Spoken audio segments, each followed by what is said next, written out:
చేశారంటే ఒక అమ్మాయిని, ఆ హ్మ్. అమ్మాయి నెక్స్ట్ డే ఆ కాంపౌండ్‌లోకి వెళ్తుందా? అవును. వెళ్లరు కదా! వెంటనే రియాక్ట్ అవుతారు. ఇప్పుడు ఏమన్నా రియాక్ట్ ఇబ్బంది అవుతారు. నువ్వు పెడుతున్నారంటే ఎన్ని ఇమ్మీడియేట్‌గా ఆ! ఇప్పుడు ఈ చేసిన పని అప్పుడే చేసుంటారు కదా! అనే ఒక ఆలోచనొస్తుంది. మీరన్న పాయింట్ కరెక్టే. ఆ! హ్మ్. నువ్వు ఇన్ని సంవత్సరాలుగా తనతో ట్రావెల్ చేసి, ఇంత చేసి ఇవాళ ఇవాళ మాస్టర్ కార్డ్ అన్నీ వచ్చేసి లైఫ్‌లో అంతా సెటిల్ అయిపోయి పర్ఫెక్ట్ ఫిక్స్ అయిన తర్వాత ఇప్పుడు తనకంటూ మార్కెట్‌లో ఒక ఇమేజ్ క్రియేట్ అయిపోయి, అంతా చేసిన తర్వాత ఇవాళ నువ్వు ఆల్ ఆఫ్ ఎ సడెన్‌గా నువ్వు బయటకొచ్చి ఇలా చేయడం అనేది అది అఫ్‌కోర్స్ ఇవన్నీ జరిగి నువ్వు ఆ రోజు ఎందుకు బయటకి రాలేదు? ఇవాళ ఎందుకు బయటకొచ్చావు? అంటే నీ లైఫ్‌లో నువ్వు సక్సెస్ అవ్వడం కోసం ఇలాంటివి ఎన్ని జరిగినా ఓకే. హ్మ్. అంతే కదా! ఓకే. సక్సెస్ కోసం. సో, ఆ రోజు నువ్వు అంత డేర్‌గా నువ్వున్నావు. ఉన్నప్పుడు ఆ రోజు ఎందుకు నేను నిజంగా చెప్పాలంటే ఇప్పటికంటే తను అప్పుడే డేర్‌గా ఉందని అర్థం. ఓకే. అంతే కదా! ఇప్పుడు అంత జరుగుతున్నా గాని నేను తనతో ట్రావెల్ చేస్తా అనిందంటే అమ్మాయి ఆ రోజే ఉందని అర్థం కదా! హ్మ్. హ్మ్. ఇంకోటనిద్ది వాళ్ళ వైఫ్ నేను తన దగ్గరికి వెళ్ళకపోతే నన్ను కొట్టేస్తా అనేది, చంపేస్తా అనేది, ఇలా చేస్తా అనేది, అలా చేస్తా అనేది అని చెప్పి తనలో రాసిందని చెప్పి ఉంది కంప్లెయింట్‌లో. హ్మ్. మీరు చెప్పండి ఎంత మూర్ఖురాలు వైఫ్ అయినా సరే ప్రపంచంలో నా హస్బెండ్‌తో ఇలా ఉండు, అలా ఉండు, నా హస్బెండ్‌తో క్లోజ్‌గా ఉండు, పొమ్మని చెప్పే వైఫ్ ఎక్కడైనా మీరు చూసారా? ఉండదండి. అది సాధారణంగా జరగదది.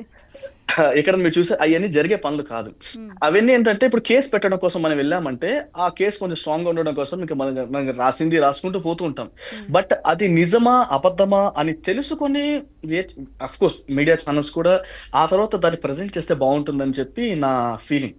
హ్మ్. అంటే ఇక్కడ ఒక లవ్ జిహాదీ అంశాన్ని కూడా బయటకు తీసుకొచ్చారండి. మతం ఏవండీ ఇయన్నీ లవ్ మారమన్నారు. జిహాదీ అని వేస్ట్ మోడ్ ఆహ్, వాళ్ళేమన్నా లవర్సా అండి? మీరు విన్నారా కాదు అసలు? కదా!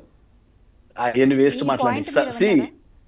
ఈ రోజుల్లో ఎలా ఉందంటే, ఇవాళ అమ్మాయి మార్కెట్‌లో బయటకొచ్చి పోలీస్ కంప్లెయింట్ చేసేంత స్థాయిలో వచ్చిన అమ్మాయి, ఒక లవ్ జిహాద్‌కి వీటిలకి లవ్ జిహాద్ చేయాలంటే రాణి మాస్టర్ వాళ్ళ వైఫ్ దగ్గరే చేయాలి కదా! లవ్ జిహాద్.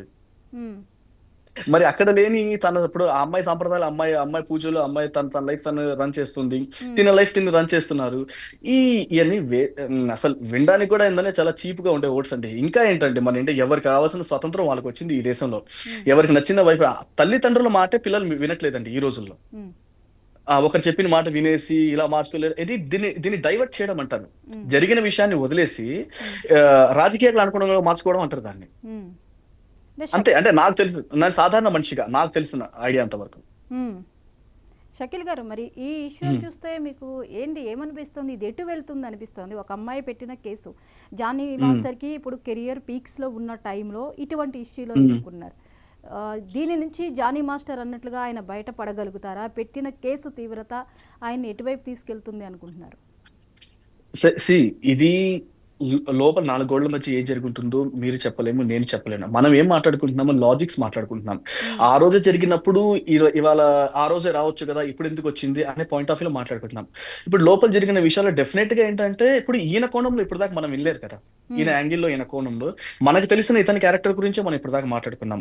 తన హ్మ్. యాంగిల్‌లో ఏం జరిగింది? ఏంటి? అదంతా కూడా మనకి ఇప్పటిదాకా తెలియలేదు. నేను అనుకుంటున్నాను.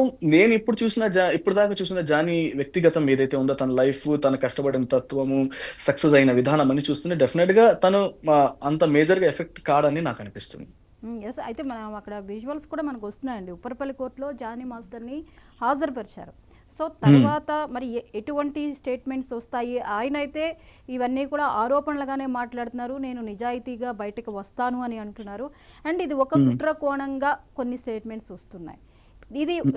జానీ మాస్టర్ వెనుక ఏదైనా కుట్ర జరుగుతోంది అని మీ ఇండస్ట్రీలో పెద్దలు గాని, మీరు గాని ఫీల్ అవుతున్నారా? కుట్రలో భాగం మాత్రమే అని అనుకుంటున్నారా? అంటే అమ్మాయి ప్రాబ్లమ్ అనేది అంటే వాళ్ళు విడిపోయిన ఇన్ని నెలల గ్యాప్ తర్వాత రావడం అనేది ఏంటంటే, అమ్మాయి రియాక్ట్ అయ్యి రావడం ఏంటంటే, విడిపోగానే కూడా రియాక్ట్ అయ్యుండొచ్చు అమ్మాయి. హ్మ్. హ్మ్.